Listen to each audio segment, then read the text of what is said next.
We are live on Sadior Radio, the station that's more than music. I am the OBG, Arthur Pamela J. And Roxy, introduce yourself real quick. Hi, my name is Roxy Talley. And Kalia. I'm Kalia S. Parker Prayer, kt2. Okay.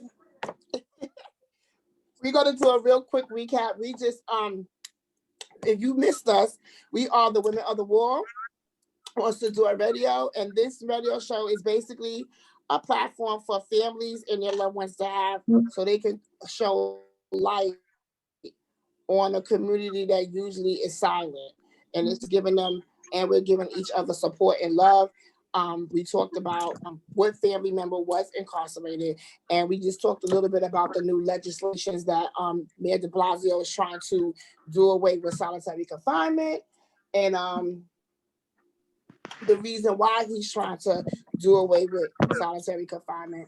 We also just gave out the information, like if you call in and you have a question or you have something to say, you can call us at 646-249-0911, or you can hit us on our email at 2020thewar@gmail.com.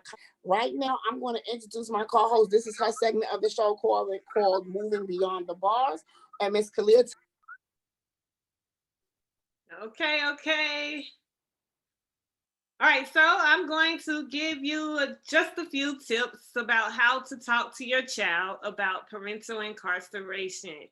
You know, it's always awkward. I was on the other side of this question when a child comes up to you and asks, Mom, where is my daddy? Or Dad, where is my mother? I can remember the feeling of false hope when I was given inexact information about the whereabouts of my father. Imagine waiting by a phone, waiting for that call, and wouldn't get it for years due to the age and other factors. I was too young to deal with it. Emotions are high when a family member goes to prison, yet no one, absolutely no one is prepared for the emotional roller coaster ahead. It is difficult for the child and the parent in the social circle. Depending on the age, children may neither understand or accept what's going on. Sometimes family and associates seem to overreact and leave both the parent and the child with a feeling of incompetence. Even if you get a feeling of sudden oppression, there are long-term effects that cannot go unnoticed and must be addressed. I am going to show you how to talk to your child. And I have a guide, I have a pamphlet that I can send out. Like I said, I'm Kalia Prayer, KP2 Rights. You can follow me on Facebook and I will get this guide to you. So how do you talk? It's hard to communicate. So step one is accept that things will change. That's inevitable. That's life. Things are going to change. It will change. It is no way around it. So first, you're going to have to accept the fact that things will change. How will it change? It's up to how you handle it. Step two, understand that you will feel insecure and uneasy at times. Both sides. The parent feels insecure. They feel like they made the wrong decision. The child feel like, hey, I made all the right decisions, and why is this happening to me? You will feel insecure. Step three, you cannot allow the child to fall victim or to play the blame game. Don't blame it on the child. Don't make the child feel like it's all their fault. I remember feeling like it was my fault because mom was upset, mom was crying, things like that. Family was blaming my dad for the situation. So ultimately, I felt like it was my fault as well. So don't allow your child to fall victim. Remind the child that they are not imprisoned and that they can be successful. You got to watch those family members that you keep around those kids.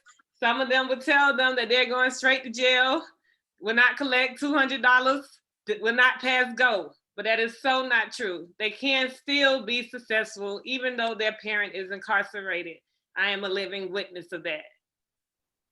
Be approachable. When your child has a question about the quality of life of their parent, and they will, be approachable. Pamela just talked about what I forgot what you said. Basically being in the hole in prison. So, solitary confinement. Yes, solitary confinement and its effect on people. Your child will ask about that. So be honest with your child when they ask about the quality of life of their parent. How long are they going to be there? Are they going to be there forever? I know I didn't share before, but my dad has been incarcerated since I was 4 years old. So I wanted to know when he was getting out. So be honest with your child about their loved one and the quality of their life. Prepare your child for visitation, but do it only when they are ready. Visitation is hard. I talk about that in one of my other videos. I was telling people how hard it was for me to even watch the simple things like the count. When you go to prisons and you visit, they have this thing and they like almost they blow a whistle, the guards, and they say, everybody line up on the wall, we got to do a count. That was painful for me. So it's okay to visit, but let your child decide when they're ready to visit. Okay. Do not prevent your child from maintaining a relationship with their parent because yours didn't work. My mom was big on that. She made sure that even though, hey, we are no longer together, we are divorced, you could still write, you could still call, and that's perfectly okay. Just because you decide not to maintain that relationship, even if you're not in the relationship with the parent, your aunt, your uncle, whatever, still allow that child to reach out to their loved one, because at the end of the day, that's part of them. That's their mom, their dad. So allow them to maintain that relationship. Develop a support group. You're gonna need it. I love this talk show, Woman of the Wall, because it's the support group. And you have to know that you are not alone and that you have nothing to be ashamed about. Amen. Yes. It's all possible, but it's not. Everyone needs some type of love. And that's right. As a child of an inmate, I'm here to bring it. I want my father to know that he is still loved and that I am reaching to him out through the bars, beyond the bars. Okay. All right. That's fine. Shoot. You gotta teach your child that there are consequences for choices. Yes, nobody wants to tell the child that it's a possibility that their father or mother may have broken the law, and that if we decide to grow up and we make the wrong decisions, that there are consequences as well for our choices. So you got to teach a child that there are consequences for our choices. Now, back to what I said before, don't allow them to play the blame game, because they don't have to pay the consequences for their parents' choice, but let them know that in the future, as they grow up, to make the right choices, or try to, because that's all we can do is try. And then finally, seek help with community organizations. There are a lot of community organizations out there. I know in Atlanta, we have Forever Family. That's one of our big community organizations that reaches out to children of inmates. We also have the Angel Tree. It takes a village to raise a child. Yes. So all of those tips will help you talk to your child about parental incarceration. Like I said before, follow me on Facebook and I could get you these tips. I could get you these pamphlets. You could go home and check off the talking points. I also talk about it, or I provide you another resource via my book. So if you write me, I will write you back. And anytime you need to talk, I will DM me and I will DM back. I will also send you a copy of the coloring book that I have. I have a book called Love Beyond the Bars. And I'm big on that. I wanted children and inmates to see that there is life beyond the bars and that you could love even through parental incarceration, and that kids like covers of books a lot of the covers on the books have a sad kid crying as if life is over, but you still can have life, even though your parent is incarcerated, mom or dad. So follow me and I'll follow you. Could you tell them how to follow you, Kalia? Yes, I'm at kt2 rights on Instagram and on Facebook at kt2 rights, WRITES rights on Instagram and Facebook. Okay. Also, can you tell them how to get the pamphlet? How do they write you? Like you said, write you. So you want them to DM you, or you have like a website, or what do you have for them to get the tips? Yes, it's I just shared it on my website again. I shared it on Facebook. Okay, The good. link to the pamphlet, but if they DM me because they can't find it, then I will write them back, and I also probably slide in a coloring book as well. That is so nice. Do you happen to have it handy so we can see it now? You have the coloring book and the book. You can show the people what it is, please. Thank you. Yes, we need to see the props. Yes, that's the book, and this is the coloring book. We try to encourage you to write your parents. So inside of the coloring book, we have paper here, so you can write your loved one. I'm big on writing your loved one, and if you need help connecting with your loved one, I am available to do that as well. I can help you talk to your loved one. That's amazing. That's beautiful. I've never even heard of anything like that, and it's much needed because a lot. And I'm glad those tips were really good. I was listening to you because a lot of we see the children when you go to the visit. You see the kids. They look sad. They're crying or they don't understand. And a lot of parents, because I remember too. Some of the parents lie and say that, oh, your father's in college. No, they're not in college. With bars? No, not in college. Or they told the parent with the Yale and not the jail. Okay. Wow, crazy. But that is those are amazing tips, and that's a great story. And yes, I really appreciate you because people don't think that us as a society at a whole, when they say we give them another chance, we really don't. You scorn them. They can't come out here and get a decent job, so it's nothing for them to do but to go right back.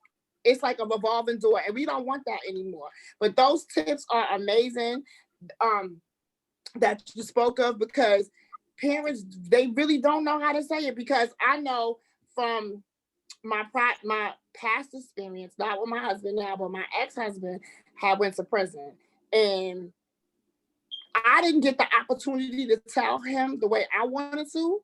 Another family member ran their mouth and told him, and it devastated him because he really didn't understand it. And I was like, I didn't tell you to do that. I was going to tell him on my own time, take my time and explain it to him.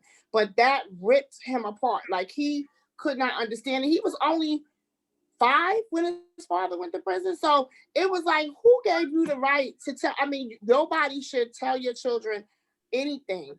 You should be the parent, like you said, and sit them down and explain to them and tell them it's what to do. I'm just so I'm so happy. And I subscribe to you because I want the tips, and I want to help other children and help other family members. And that's a very good key point that you made. All of the points that you made was very key. Roxy, you have anything to say? I sure do. I have a stepdaughter. My stepdaughter, it's my husband's daughter. So I will be subscribing to your site as well, because maybe perhaps it will help her out, because she is an adult now, but she did go through the same situation as yourself, and her relationship, I think, could be a lot better if she hears from someone else that has experienced that. So by being on here and hearing you say so, and you have experienced it, perhaps, refer her to talk to you and whatnot, and see how that goes. Because we also have grandchildren by her as well. And so the grandchildren never seen their grandfather because he's incarcerated. And Wow. I'm sure she has not where their grandfather is. I'm sure of that. But yes, but I really, really thank you for being on here and opening up and allowing us to see what we can do for our loved ones, our children, our grandchildren, etc. Thank you so, so much. You're welcome. That's my mission. Yeah, that was, yeah. No, but it's true because a lot of parents, I mean, I know at Sing Sing, they have this thing called a family, I think it's the family corner or whatever.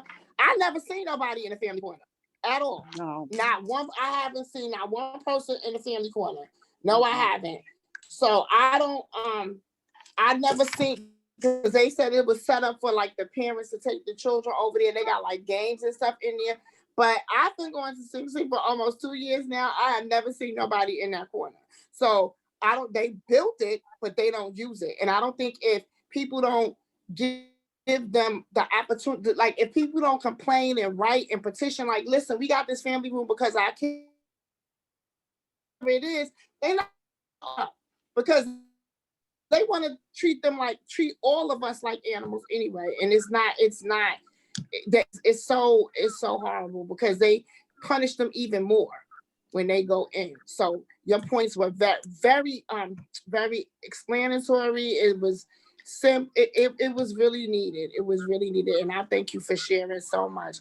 So we're about to take another little music break. You have anything else to say to the people before we go to our music break? Well, just keep loving. You'll grow beyond the bars one day and inspire. Yes, yes, you are. Yes. And you are listening to Sadior Radio, the station that's more than music. You are watching us live on Facebook. We are the Women of the Wall, live on Sadior Radio. We are on air every fourth Sunday of the month from 6 p.m. to 8 p.m. Our next show will be April the 25th. We are starting to look for guests for that now. But again, you can call us or you want to, call in and ask a question, ask Kalia a question. It's 646-249-0911. You can call us or you can type it in Facebook and let us know the questions that you have, or you can email us at 2020thewar@gmail.com. And Mark, give us the song. We're going to go on a music break.